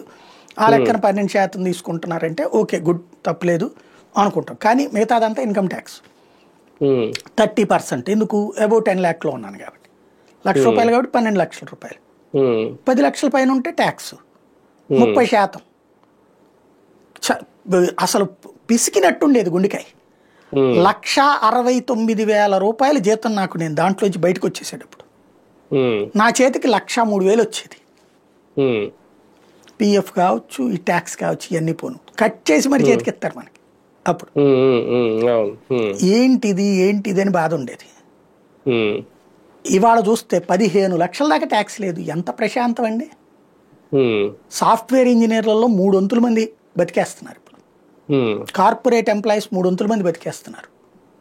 ఆ పైనోళ్లే కదా ఇక ఇబ్బంది ఉండేది. అది ఒక ఆస్పెక్ట్. అంటే ఇన్కమ్ ట్యాక్స్ ఇంత ధైర్యంగా తగ్గించిన వాళ్ళు ఎవరున్నారు? 5 లక్షలకి చేసింది ఇదే నిర్మలా సీతారామన్, ఇదే మోడీ ప్రభుత్వం. ఇప్పుడు 10 లక్షలు 15 లక్షల దాకా చేసింది వీళ్ళే. ఇన్కమ్ ట్యాక్స్ ఎందుకు? ఇన్కమ్ ట్యాక్స్ పేయీస్ పెరిగారు, ఆదాయం పెరిగింది, దాంతో ఆ వెసులుబాటు ప్రజలకే ఇచ్చారు. రూపాయి చేతిలో ఉన్నప్పుడు ఏం చేస్తాను నేను? 4 కొంటే 4 పరిశ్రమలు బతుకుతాయి, వ్యాపారాలు బతుకుతాయి, పరిశ్రమలు బ్రతుకుతాయి. మనిషి చేతిలో డబ్బులు లేకుండా మొత్తం కేంద్రం లాగేసుకుంటే నీ ఏడ సంపాదిస్తాం? ఇప్పుడు జిఎస్టీ కూడా ఒకటి అమెరికా ఇంపాక్ట్ ఉంది. అమెరికా ఇంపాక్ట్ వల్ల మన ఆర్థిక వ్యవస్థను దెబ్బతీయాలని అమెరికా కుట్ర పన్నుతున్నటువంటి సందర్భంలో ఇది తగ్గించారు ఒక ఆస్పెక్ట్. తద్వారా మన చేతిలో డబ్బులు ఆడతాయి. ఇప్పుడు అంటే మన ఉత్పత్తుల అమ్మకాలు పెరుగుతాయా సార్? అంతే కదా. ఇప్పుడు ఫర్ ఎగ్జాంపుల్ మనకి ఇదివరకు 10,000 రూపాయలు అయ్యే దాంట్లో ఒక 1000 మిగలబోతుంది. ఇప్పుడు మనకి 10,000 రూపాయల ఖర్చుకి ఇప్పుడు 1000 మిగులుతుంది. 50,000 రూపాయలకి 5,000 మిగులుతుంది. 5,000 మిగిలినప్పుడు ఇదేం తీసుకెళ్ళి మనం దాచేయం. 5,000తో కొత్త వెరైటీ కొంటాం. ఈ కొనేటప్పుడు ఆ వ్యాపారస్తుడు, హోల్సేలర్, డిస్ట్రిబ్యూటర్, కంపెనీ, ఇండస్ట్రీ ఇవన్నీ బతుకుతాయిగా. ఇప్పుడు జగన్ టైంలో జిఎస్టీ పెరుగుదల తప్పించి తగ్గల. ఎందుకని? సంక్షేమ పథకాల చేతుల్లో డబ్బులు ఉంచేవాడు అతను. కరోనా టైంలో కూడా డబ్బులు ఉంచాడు అతను. కాబట్టి ఏమైంది? ఏదో ఒకటి కొంటా ఉండేవాళ్ళు జనాలు. అందువల్ల వ్యాపారాలు బాగున్నాయి. ఇప్పుడు మొన్న దాని పేరేంటది, ఈ డబ్బులు ఇచ్చినప్పుడు, తల్లికి వందనము, రైతులకు వేసినప్పుడు, ఇప్పుడు ఈ 2 నెలలు జిఎస్టీ పెరిగింది. మొన్నటిదాకా పెరగల జిఎస్టీ.